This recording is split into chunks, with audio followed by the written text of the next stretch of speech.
விவேகமான கிளியும் மறைக்கப்பட்ட பொக்கிஷமும்.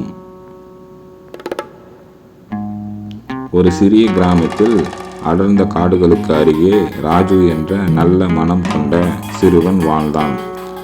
அவனுக்கு ஒரு பேசும் கிளி இருந்தது. அது ஒரு சாதாரண கிளி அல்ல, மனித வார்த்தைகளை புரிந்து கொண்டு குதிரைகளை தீர்க்கும் திறன் உடையது.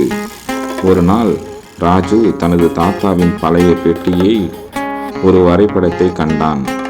அது காட்டில் எங்கேயோ மறைக்கப்பட்ட ஒரு பொக்கிஷத்திற்கான வரைபடம்.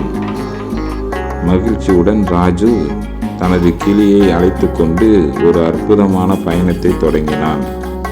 அவர்கள் காட்டின் வழியாக சென்றபோது பல சிக்கல்களை எதிர்கொண்டனர். உடைந்த பாலம், ஆழமான நதி, இருண்ட குகை. ஆனால் கிளியின் அறிவு அவர்களை ஒவ்வொரு தடைகளையும் கடக்கச் செய்தன. இறுதியாக வரைபடத்தில் குறிப்பிட்டிருந்த புளிய மரத்தின் அருகில் வந்தனர். ராஜு தோண்ட ஆரம்பித்தான்.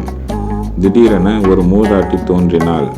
இந்த பொக்கிஷம் சபிக்கப்பட்டுள்ளது, அதை எடுப்பதற்காக முயன்ற அனைவரும் காணாமல் போய்விட்டார்கள் என்று அவள் எச்சரித்தாள். ராஜு தயங்கினான். ஆனால் கிளி அவளை கவனமாக பார்த்தது. அவளுடைய காலடி சுவடுகள் நம்மை நோக்கி வந்திருந்தன, ஆனால் வெளியே போகவில்லை. கிளி ராஜுவின் காதில் மெல்ல சொன்னது, அவள் பொய் சொல்கிறாள் என்று. அவனுக்கு புரிந்தது, அந்த மூதாட்டி உண்மையானவள் இல்லை. அது பொக்கிஷ வேட்டையாடுபவர்களை பயமுறுத்த யாரோ உருவாக்கிய ஒரு தந்திரம். ராஜு பயமின்றி ஆழமாக தோன்றினான். அவன் ஒரு பழைய பெட்டியை கண்டான். ஆனால் அதில் பொன், வைரம் எதுவும் இல்லை. உள்ளே ஒரு அரசரின் குறிப்பு இருந்தது. உண்மையான பொக்கிஷம் அறிவும் நற்குணமும் தான். இவைகளை வைத்திருப்பவரே உலகின் உண்மையான அரசன் என்று அதில் இருந்தது. ராஜு மனமகிழ்ந்தான். அவனுக்கு புரிந்தது, அவனுடைய மிகப்பெரிய பொக்கிஷம் அவனுடைய அறிவார்ந்த நண்பன் கிளிதான் என்று. இந்த கதை பிடித்திருந்தால் லைக் பண்ணி கமெண்டில் கூறவும்.